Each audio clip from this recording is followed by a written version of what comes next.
ఊరికే చూసుకుంటా ఉంటుంది, సరిపోతా ఉంటుంది.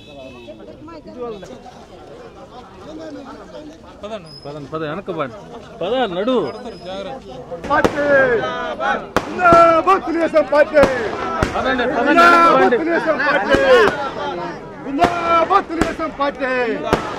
చెప్పింది మేము.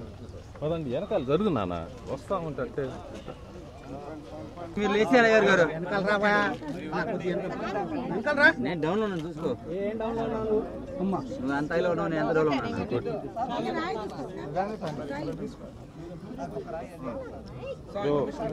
గారు అందరి చేతులు వాళ్ళ చేతికి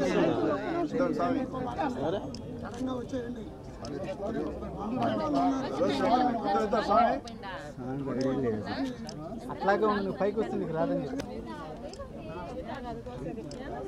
కెమెరా వస్తుంది. ఓకేనా?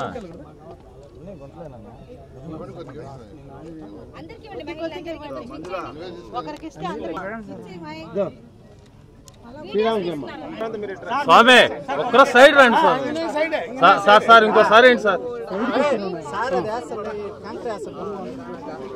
ఏం చేశారు? ఓకే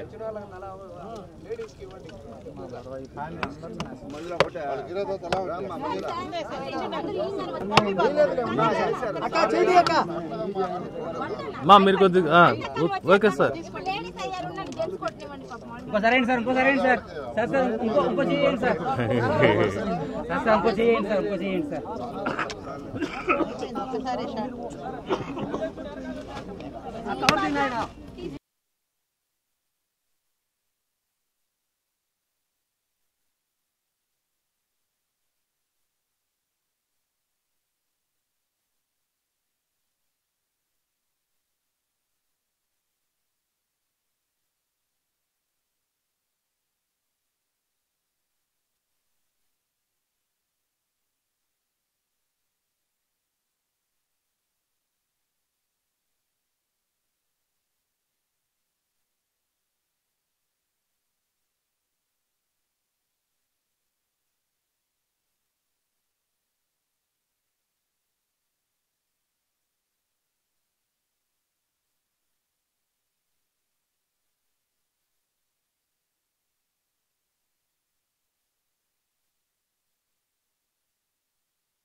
ఈరోజు నెల్లూరులో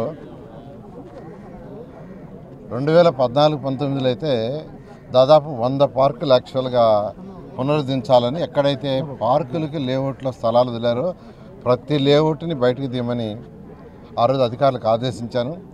ఆ విధంగా దాదాపు మెజారిటీ పార్కులను యాక్చువల్గా చేశారు. దాంట్లో పిల్లలకు చక్కగా జిమ్ ఎక్విప్మెంట్, ప్లే ఎక్విప్మెంట్ ఇవ్వడం జరిగింది.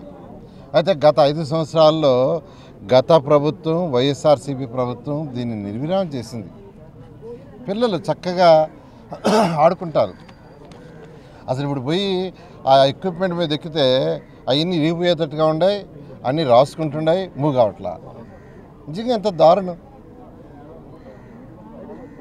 పక్కనే చక్కటి ఒక స్కూల్ ఉంది, 1000 మంది పిల్లలు ఉన్నారు, ఈ కాలనీ ఉంది, ఆడుకుంటారు. ఒక సదుద్దేశంతో ఆ రోజు చక్కగా 2014-19 చేసిన పార్క్ ఇది. అయితే మళ్ళీ ఇప్పుడు ముఖ్యమంత్రి గారు ఒకటే చెప్పారు, పిల్లలు చక్కగా ఆడుకోవాలి, పెద్దవాళ్ళు వాకింగ్ చేసుకోవాలి, అటువంటి ఫెసిలిటీస్ చేయమంటే ఈరోజు మళ్ళీ నెల్లూరులో ఉన్న 54 డివిజన్లో ఉన్న అన్ని పార్కులను యాక్చువల్గా పునరుద్ధరించడానికి, ఎక్విప్మెంట్ చేయడానికి ఈరోజు ఈ నేతాజీ పార్క్ అంటారు, ఈ పార్కుకి 40 లక్షల రూపాయలతో ఎక్విప్మెంట్ ఇస్తున్నాం. 40 లక్షల రూపాయలతో latest gym equipment, latest play equipment. ఇవాళ ఆ ఎక్విప్మెంట్ మొత్తం వచ్చింది కంప్లీట్గాను. ఆ ఎక్విప్మెంట్ మొత్తం శంకుస్థాపన చేసాం ఇవాళ మేము. ఇది ఒక నెల రోజుల అధికారులకు ఆదేశిస్తున్నా, కరెక్ట్గా 30వ రోజు ఇవాళ నుంచి లెక్కబెట్టి 30వ రోజుకి ఇదంతా యాక్టివిటీకి రావాలి, పిల్లలు చక్కగా ఆడుకోవాలి. వీలైతే ఇది పెద్ద పార్కు, వీలైతే ఒక స్కేటింగ్ కూడా తయారు చేయమని చెప్పాను. ఒక స్కేటింగ్ కూడా యాక్చువల్గా చేయమని చెప్పాను. నేను అందరికీ ఒకటి చెప్పేది, నెల్లూరులో ఉన్న అన్ని పార్కులు 54 డివిజన్లు అన్నిట్లోనూ మంచి ఎక్కువ పెట్టిస్తాం. అదేవిధంగా మున్సిపల్ స్కూల్స్లో కూడా ఏదైతే మున్సిపల్ స్కూల్స్ ఉన్నాయో పిల్లలకి చక్కటి ఎక్విప్మెంట్ ఇచ్చేటట్టుగా పెద్ద గ్రౌండ్స్ ఉంటే అక్కడ బాస్కెట్బాల్ కోర్టు, ఇంకా పెద్దది ఉంటే ఫుట్బాల్ కోర్టు, అవన్నీ చేసేటట్టుగా చేయడం జరిగింది. ఈ విధంగా ఈరోజు ఈ రాష్ట్రంలో అన్ని దగ్గరలో ఫస్ట్ ప్రయారిటీ ఈరోజు స్వచ్ఛాంధ్ర కార్పొరేషన్ ద్వారా, మున్సిపాలిటీ ద్వారా, అదేవిధంగా CSR ఫండ్ ద్వారా అనేకమైన కార్యక్రమాలు చేస్తున్నాం. ఈరోజు నెల్లూరులో 3 పార్కుల్లో ఎక్విప్మెంట్ ఇన్స్టాల్ చేయడానికి శంకుస్థాపన చేస్తున్నాం. ఇక్కడ ఒకటి 5వ డివిజను, 14వ డివిజన్, తర్వాత వచ్చి 16వ డివిజన్ జగదీష్ నగర్. ఈ మూడిట్లో ఇది అయిన తర్వాత నెక్స్ట్ ఆ 14వ డివిజన్ పోతున్నాం. ఈవినింగ్ 16వ డివిజన్లో మళ్ళీ 1 వీక్ తర్వాత మళ్ళీ 5-6 ఇట్లా అన్ని డివిజన్లో చేయడం జరుగుతుంది. నేను నెల్లూరు ప్రజలకు ఒకటే చెప్పేది, డ్రింకింగ్ వాటర్ ఫర్ సంగం, అదేవిధంగా అండర్గ్రౌండ్ డ్రైనేజ్, ఈ 2 కంప్లీట్ కావాలా. 165 కోట్లు హడ్కోలోని బ్యాలెన్స్ మిగిలింది. ఈ 5 సంవత్సరాల్లో గత ప్రభుత్వం తీసుకురాలా, వదిలేశారు మా మీద కోపంతో. ఎక్కడ డ్రైనేజ్ లైన్లు కనెక్షన్ ఇస్తే దోమలు లేని నగరం అవుతుందా, ఎక్కడ వాటర్ లైన్లని కనెక్షన్ ఇస్తే సంగం బ్యారేజ్ నీళ్ళు వస్తాయని 165 కోట్లు వాళ్ళు ఇస్తామంటే తీసుకోవాలా. దాన్ని మన ముఖ్యమంత్రి గారితో చెప్పి మళ్ళీ బడ్జెట్లో పెట్టించాం.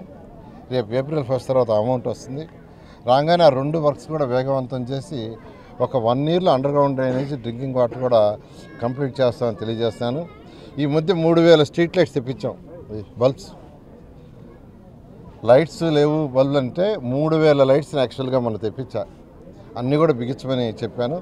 40 కిలోమీటర్లు థర్డ్ లైన్ లేదంటే, థర్డ్ లైన్ అంటే స్ట్రీట్ లైన్ వేయాలంటే థర్డ్ లైన్ ఉండాలి. థర్డ్ లైన్ ఏదంటే 40 కిలోమీటర్ లైన్ యాక్చువల్గా ఎలక్ట్రిసిటీ డిపార్ట్మెంట్ వాళ్ళకి చెప్పి తెప్పించింది. ఈ విధంగా 1 by 1 చేస్తున్నాం. ఖజానా ఖాళీ, డబ్బులు లేవు, అయినా ముఖ్యమంత్రి గారికి నా అపార అనుమతి ఈరోజు ఆయన గైడ్ చేస్తున్నాడు.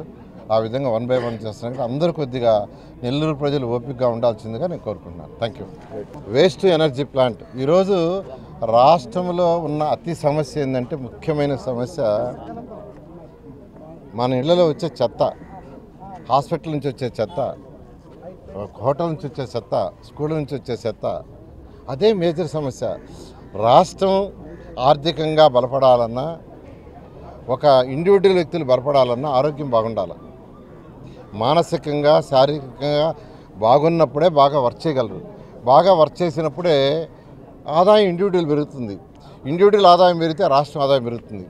అందుకనే ముఖ్యమంత్రి గారు ఎప్పుడు కూడా ఆరోగ్యానికి ఫస్ట్ ప్రయారిటీ అండి, ఆరోగ్యమే మహాభాగ్యం అనే దృష్టితో ఈరోజు ఈ యొక్క చెత్తను తొలగించేదానికి అనేక మెథడ్స్ ఉన్నాయి, అనేక రకరకాలు ఉన్నాయి.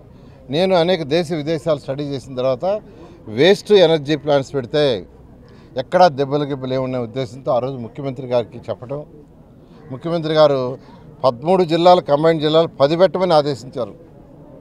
వెంటనే యాక్చువల్గా సైట్స్ చూడమని కలెక్టర్లు చెప్తే 2 ఫైనలైజ్ అయినాయి. విశాఖపట్నం ఒకటి, గుంటూరు ఒకటి, అవి 2 ఎస్టాబ్లిష్ అయినాయి. గత ప్రభుత్వం మిగతా 5 సంవత్సరాల్లో దాన్ని చీమంతా కూడా కదిలించలా. మళ్ళీ ఈ ప్రభుత్వం వచ్చిన తర్వాత నెల్లూరులో ప్లాంట్కి టెండర్ పిలిచేసాం. రేపు 20వ తేదీ టెండర్ ఓపెన్ చేస్తున్నారు, దాన్ని అలాట్ చేస్తాం. 1.5 yearలో వస్తుంది. కాకినాడ, రాజమండ్రిలో కూడా సైట్ రెడీ చేశారు, దానికి కూడా టెండర్ పిలవబోతున్నారు. అదేవిధంగా రాయలసీమలో 2 పెడుతున్నాం. ఇవన్నీ పెడితే రోజుకి 6,700 టన్నులు, 6,700 టన్నులు చెత్త వస్తుంది. 6,700 టన్నులు పర్ డే. దాంట్లో 4,700 టన్నులు వీటికి వెళ్ళిపోద్ది వేస్ట్ ఎనర్జీ ప్లాంట్స్కి. అక్కడికి పోయి బర్న్ అయిపోయి ఎలక్ట్రిసిటీ ప్రొడ్యూస్ అవుద్ది. ఇంకెక్కడ చెత్త అనేది ఉండదు. పోతే మరొక 2,000 టన్నులు ఉంటుంది.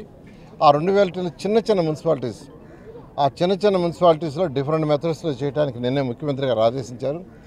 ఈ విధంగా రాబోయే 1.5 year, ఈ ప్లాంట్ పెట్టాలంటే 1.5 year పడుతుంది. 1.5 year to 2 years. సో 2 సంవత్సరాల లోపల ఈ రాష్ట్రంలో వస్తున్న 6,700 టన్నులు, 2,700 టన్నులు ఈ యొక్క వేస్ట్ ఎనర్జీ ప్లాంట్కి పోయి ఎక్కడా దెబ్బలేనిండు. మరొక 2,000 మాత్రం వాటి ఎలా ట్రీట్ చేయాలా ప్రాసెస్ చేస్తున్నాం. ఇది అవుతుందని నెల్లూరు ప్రజలకి, రాష్ట్ర ప్రజలందరూ తెలియజేస్తాం.